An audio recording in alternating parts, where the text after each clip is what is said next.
ষাটের দশকে নির্মিত খুলনার পাইগাছা উপজেলার তেলুটি ইউনিয়নের তেলিখালীর এই বাঁধটি বারবার সংস্কার হয়েছে। নতুন বাঁধ হয়নি টেকসই। বাঁধটির উচ্চতা 12 ফুট, তবে প্রয়োজন ছিল 14 ফুট। এতে জোয়ারের চাপে প্রতি বছর ভাঙে এই বাঁধ। বছর বছর সব হারিয়ে নিঃস্ব হয় মানুষ, আবার কোনো মতে ঘুরে দাঁড়ানোর পর আবার ভাঙে। কেন এই গলার কাটা দূর হয় না তা নিয়ে জানতে চাইলে প্রশ্নবিদ্ধ পানি উন্নয়ন বোর্ডই। ঘূর্ণিঝড় রেমালের তাণ্ডবে লন্ডভন্ড খুলনার উপকূল। সবচেয়ে বেশি ক্ষতিগ্রস্ত হয়েছে খুলনার উপকূলীয় অঞ্চল দাখো, পাইকগাছা ও কয়রা। জেলা প্রশাসকের কার্যালয়ের তথ্য বলছে, ৩ উপজেলার ৫৫টি পয়েন্টে বাঁধ ভেঙে ও উপচে জোয়ারের পানিতে তলিয়ে গেছে অসংখ্য গ্রাম।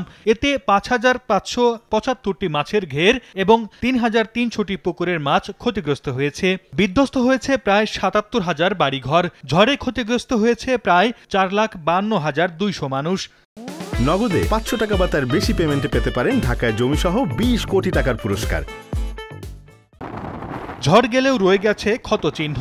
এখনো পানিবন্দী হয়ে পড়েছেন কয়েক হাজার মানুষ। তাই দুশ্চিন্তায় খুলনার পাইকগাছা উপজেলার দেলুটি এলাকার কয়েক হাজার মানুষ। নিজ উদ্যোগে বেড়িবাঁধ মেরামতের আপ্রাণ চেষ্টা তাদের। বাঁশ কেটে বেড়িবাঁধের পাশ দিয়ে চলছে বাঁশের পাইলিং। তবে ক্ষণস্থায়ী এই পাইলিং কতটা বাঁচাতে পারবে তা নিয়ে রয়েছে সংশয়।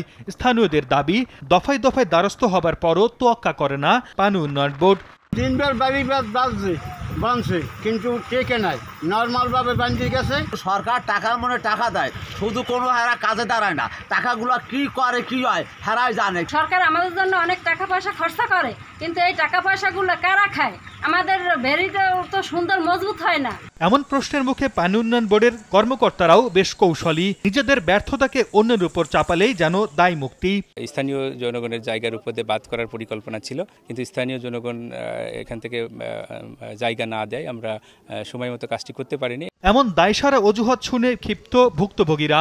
জনপ্রতিনিধিরা বলছেন, দুর্যোগ এলেই বাঁধ নিয়ে শুরু হয় তোড়জোড়। বরাদ্দ হয় টাকা, এরপরও ভেঙে যায় সেই বাঁধ।